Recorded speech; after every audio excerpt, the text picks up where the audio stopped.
गणेश चतुर्थी येणार होती आणि गट्टू चिंकी आपल्या मित्रांसोबत क्लब हाऊस मध्ये मंडप सजवत होते. मित्रांनो, भरभर आवरा. उद्याच गणेश चतुर्थी आहे. उद्या बाप्पा येईल आणि ह्याच मंडपात बसणार आहे, म्हणून मांडव छान दिसला पाहिजे. हो हो चिंकी, पण तू हे बघ, हे चार्ट पेपर पासून बनवलेली फुलं किती मस्त दिसतायत ना. हे मी आणि बंटीने मिळून बनवलेत. हो हो चिंकी, आपण यांना सुद्धा मंडपात सजवूया. ओके बंटी आणि गट्टू, ही तिथे लाव. ही फुलं खरोखरीच खूप सुंदर दिसतायत. चिंकी, आता उद्या सकाळी आपल्याला लवकर येऊन इथे फुलांची रांगोळीही काढायची आहे. हो, पण गुड्डी आणि चिंकी, तुम्ही आत्ताच का रांगोळी काढत नाही आहात? हरी, ते अशासाठी की सकाळपर्यंत फुलं कोमेजून जातील. आपण आपल्या लाडक्या बाप्पाचं स्वागत कोमेजलेल्या फुलांनी थोडीच करणार आहे. आपण तर त्याच्यासाठी सकाळी ताजी आणि सुगंधित फुले आणूया आणि त्यांनीच रांगोळी काढूया. हा, मग ही खूप छान गोष्ट आहे चिंकी. मग चला, आपण आता सगळे घरी जाऊया. इथलं काम तर पूर्ण झालंय. हो हो, चला मित्रांनो, आता घरी जाऊया. मी तर उद्याची आतुरतेने वाट बघतोय. सगळी मुलं आपापल्या घरी निघून जातात. सकाळी सकाळी गट्टू चिंकी लवकर उठतात आणि उठून सरळ बाबांकडे जातात. अहो बाबा, तुम्ही ताजी फुलं आणली आहेत ना? आम्हाला बाप्पा येण्याच्या आधी क्लब हाऊस मध्ये फुलांची रांगोळी काढायची आहे. हो हो चिंकी, ते बघ, टेबलवर ठेवली आहेत फुलं. ये, थँक्यू बाबा. तेवढ्यात तिथे हरी, बंटी आणि गुड्डीही येतात.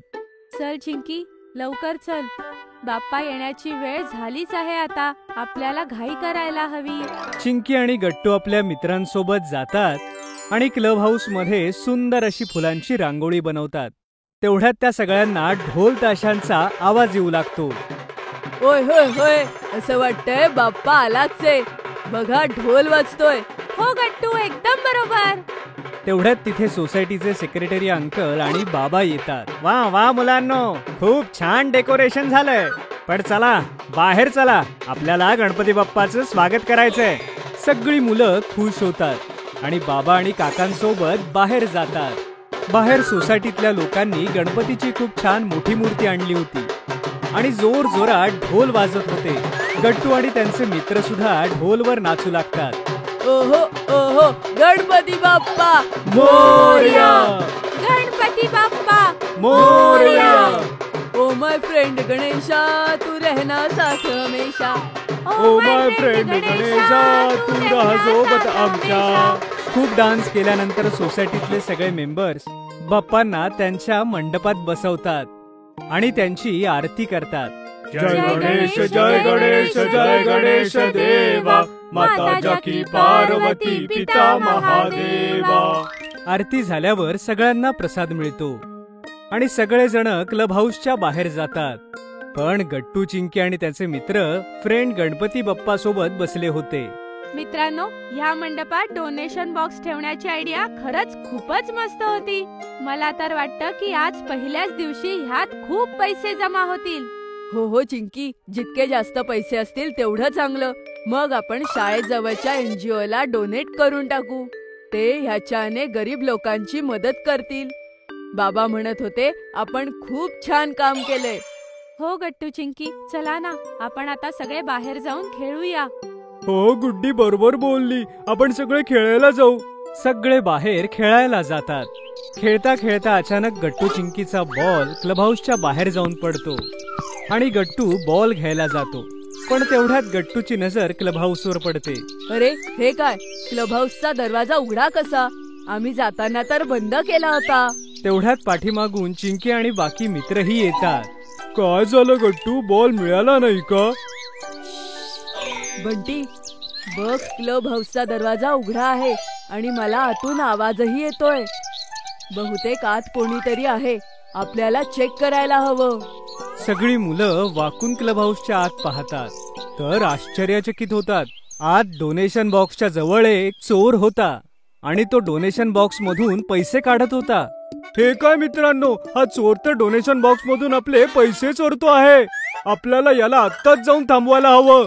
हे तर किती चुकीचं आहे. बाप्पाच्या समोरून कोणी चोरी कशी करू शकतं? चला आपण जाऊन त्याला थांबवूया गट्टू. नाही मित्रांनो, आपण असं नाही करू शकत. आपण अजून लहान आहोत. चोराच्या समोर आपण नको जायला. एक काम करूया, मी आणि बंटी इथे थांबून त्यांच्यावर नजर ठेवतो आणि चिंकी, गुड्डी, हरी, तुम्ही घरी जाऊन बाबा आणि सेक्रेटरी काकांना घेऊन या लवकर. हो, आणि मग चोराने पळण्याचा प्रयत्न केला, मग काय गट्टू? मी आणि बंटी क्लब हाऊसचा दरवाजा बाहेरून बंद करू. जा लवकर जा. चिंकी, हरी आणि गुड्डी पटकन जातात आणि बाबा आणि सेक्रेटरी अंकलला बोलावून आणतात. बाबा, सेक्रेटरी काका, लवकर चला. क्लब हाऊस मध्ये चोर घुसलाय आणि तो आमच्या डोनेशन बॉक्स मधून पैसे काढतोय. काय? चोर क्लब हाऊस मध्ये? मग तर आपल्याला लगेच जायला हवं. चला मुलांनो. बाबा आणि काका तिथे जाऊन पाहतात की गट्टू आणि बंटी चोरावर बाहेर उभे राहून नजर ठेवतात. बाबा आणि काका पटकन आत जातात आणि चोराला पकडतात. सोसायटीतले बाकी लोकही मागून येतात. अरे, काय झालं? इथे काय चाललंय? हा चोर डोनेशन बॉक्स मधून पैसे चोरत होता. हे किती चुकीचं आहे. आम्ही हे पैसे गरिबांना दान करायला ठेवलेत. हो, जर या मुलांनी पाहिलं नसतं तर सगळे पैसे चोरीला गेले असते. आपण पोलीस बोलूया. सेक्रेटरी काकांचं बोलणं ऐकून काही लोक पटकन पोलिसांना बोलावतात. थोड्याच वेळात पोलीस तिथे येतात आणि चोराला पकडून आपल्यासोबत घेऊन जातात. शाबास मुलांनो, तुम्ही खूप समजूतदारपणे काम केलं आणि डोनेशनचे पैसे चोरण्यापासून वाचवलेत. थँक्यू काका, हे आम्ही केलंच पाहिजे.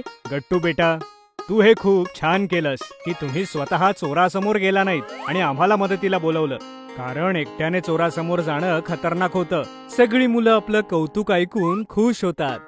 आणि ह्याचमुळे मी बाप्पाच्या नैवेद्यासाठी स्वादिष्ट मोदक बनवले आहेत. त्याचा प्रसाद सगळ्यात आधी गट्टू, चिंकी आणि त्याच्या मित्रांना मिळेल. हे ऐकून तर सगळी मुलं आनंदाने नाचू लागतात. आई घरून मोदक घेऊन येते आणि सगळ्यात अगोदर गणपतीला मोदकांचा नैवेद्य दाखवते. यानंतर ती सगळ्या मुलांना मोदकाचा प्रसाद देते. अशा प्रकारे गट्टू चिंकीसाठी ही गणेश चतुर्थी अजून खास होऊन जाते. जर तुम्हाला आमचे व्हिडिओ आवडत असतील तर लाईक करा, कमेंट करा आणि सबस्क्राईब करा.